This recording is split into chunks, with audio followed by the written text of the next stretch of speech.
అండి అందరికీ నా ప్రెగ్నెన్సీ జర్నీలో ఈరోజైతే నాకు ఫుల్ స్వీట్ క్రేవింగ్స్ అయితే ఉన్నాయన్నమాట.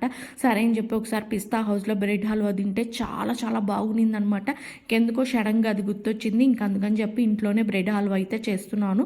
బ్రెడ్ తీసుకొని చిన్న స్లైసెస్‌గా కట్ చేసుకొని బాగా నెయ్యిలో వేయించుకున్నానండి. నెయ్యి అయితే చాలా బాగుంటుంది నూనెలో కంటే. ఆ తర్వాత షుగర్ సిరప్ అయితే పెట్టేసుకున్నాను. షుగర్ సిరప్ అనేది దగ్గరికి రాగానే ఏవైతే నేను వేయించుకున్న బ్రెడ్ ముక్కలు ఉన్నాయో అవన్నీ కూడా దాంట్లో వేసేసాననమాట. వేసేసి కొంచెం ఇలాచీ పౌడర్ కూడా వేశాను.